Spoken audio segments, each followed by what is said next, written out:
Olivia Newton-John is one of Australia's most loved entertainers, but Olivia's trusted name has been used without her knowledge in an international con, fleecing Aussies of thousands of dollars.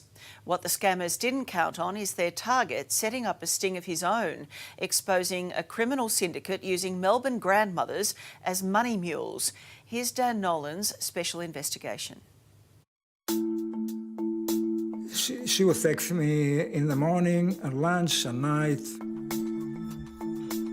These people are very clever. There is no doubt about it. Poor Olivia Newton-John, this is hardly the type of thing she needs at the moment. Somebody's taking it from me, without getting punished. Justice has to be done. I don't know about scam. Nino Martinetti is an award-winning cinematographer who spent a lifetime hanging out with movie stars. There's his name in the opening credits of The Heartbreak Kid, with a baby-faced Alex Dimitriadis and Claudia Carvin. He filmed the movie Molokai, starring David Wenham, Sam Neill and even Lawrence of Arabia himself, Peter O'Toole. His photo library is a who's who of stars: Ray Liotta, Rebecca Gibney, Jack Thompson and Olivia Newton-John. I met Olivia and it was like working with any other actor, my job is the same. I have to make it look good, which I did. The movie was called The Wild Girls. Olivia starred in it with daughter Chloe, and if you look past the Mandarin subtitles, you can see Nino's name up in lights. I got a nice picture with her, and that's what started this whole saga, that picture. Nino splits his time between Australia and Italy, but when COVID-19 restrictions kicked in, he found himself stranded at his friend Vince's house on the Gold Coast. Feeling bored, isolated and a little nostalgic, he posted that picture to an Olivia Newton-John fan page on Facebook. Soon after, someone called Dame Olivia came sliding into his messages. Hello.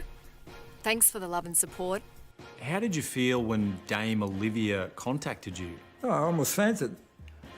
I've been looking at this picture, I've been thinking about her, and here she comes into my life. I couldn't believe it. She asks how long he'd been a fan and which songs are his favourite, but Nino was so blinded by his old friend contacting him that he didn't spot anything amiss. I think it was a moment of weakness, emotionally I was weak.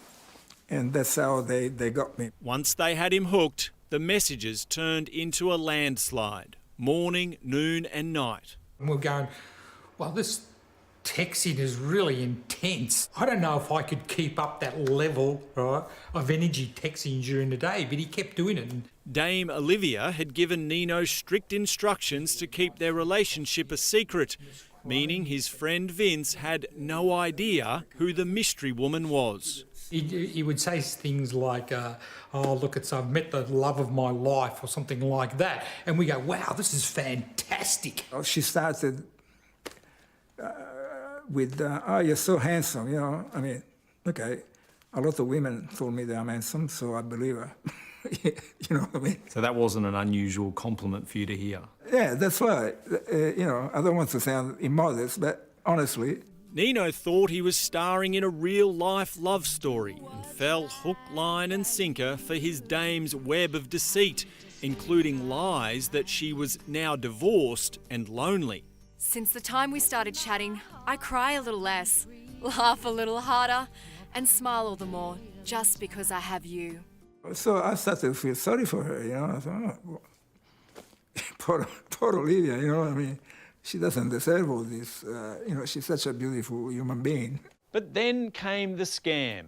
Dame Olivia asked Nino to switch all communications to an app called Telegram and said if he wanted to meet up, he had to pay a fee to her management to cover the cost of hotels and security. If you want to have a coffee with Olivia, it costs $2,000. If you want to go to a restaurant, it costs $5,000. And I thought, God, this is weird, But I said, that must be the way how she raised money, As weird as this request seemed, Nino didn't want to offend one of his favourite celebrities he's ever worked with.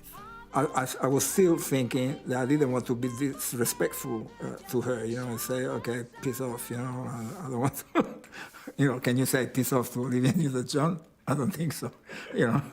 You know, if you work in the business and you've worked with a celebrity and they start chatting to you on Facebook, I guess you would assume that maybe it's that person. Film and TV critic Andrew Mercado says fans who trawl their favourite celebrities' Facebook pages can be particularly vulnerable to this kind of scam. If they think the celebrity is personally chatting to them, they want to believe it, and so that makes them real victims. Nino arranged his meeting through Dame Olivia's management and now had to pay $6,000 for the privilege. Management advised by email to transfer it to a Westpac bank account in Melbourne in the name of Mary Busuttil. So the management wants another $4,500, you know. The requests were in US dollars, so Nino ended up transferring another $7,000, this time to a CommBank account in Melbourne in the name of Thelma Fiasco. All up, he transferred $13,000, but the meeting with Olivia never came through. Nino finally told his friend Vince who the mystery woman was. We went, what? She's texting you? You know, normally people of that calibre, they pull up at the front in their limousine. At that point, I had to keep this going, you know, because I'm starting to get really annoyed now. I'm a very revengeful person. Like, if somebody does something, I do 10 times more. So Nino decided to set up a sting of his own, convincing the management he wanted to send more money, but this time he demanded an Australian address to have it delivered to. They provided one for a Mary Busuttil in Craigieburn, Melbourne. It's a pity that we can't fly, otherwise I would fly to Melbourne and wait in that street and wait for the cops to see them, you know, cuff them. I've been in Melbourne for 25 years. I could make those people disappear if I want to, you know. Really. But Nino wanted an arrest, not a mafia hit, so he printed out the 600 pages of messages exchanged with the scammers and visited a Gold Coast police station. What happened when you took your evidence to the police? Nothing. I thought they were going to pat me on the back and say, gee, you've done some good work, you found the people, you found the house. So now you're left with no option but to do a sting of your own. Somebody's got to do something about it. I'm not some guy that just watch and do nothing, you know. The scammers gave him strict instructions with how to wrap the cash being delivered. Make sure you put the money in 3 envelopes, then you wrap it with a different cloth, like 3 cloths. With the police seemingly not interested in his case, Nino asked us to carry out his operation. So Nino, your sting is set now. Yeah, well, it looks like, and I hope it works. When this package arrives, it's going to be more than some cloths wrapped around some envelopes. It's going to be a current affair there. Yeah, that's right. That's right. Friday, 9 a.m, and the parcel is delivered to what looks like an average suburban home. Within 3 minutes, a woman emerges from inside to collect it. And then, our camera crew pounces. Just wondering, do you know what's in that package? No. A current affair producer, Luke Mortimer, is now tasked with unravelling how Nino was scammed. Sorry, you're Mary? Yeah. Yeah, do you know anything about Olivia Newton-John? No. I know why she's a singer. Do you know a name, Nino Martinetti? No. But the bank transfers with her own name on it start to jog her memory. So you do know Nino Martinetti? I do know Nino. How do you know him? Online. It appears Mary might know a little more than she's letting on. Why did Nino transfer you the money? This is a big thing. I'm speaking to someone online. Yeah.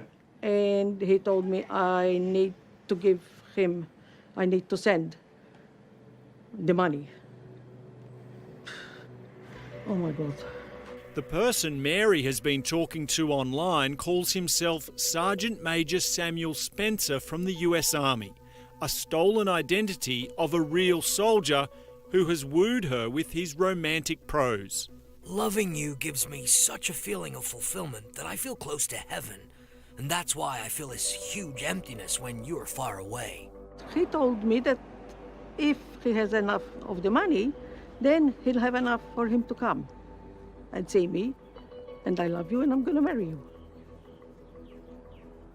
Jesus Christ.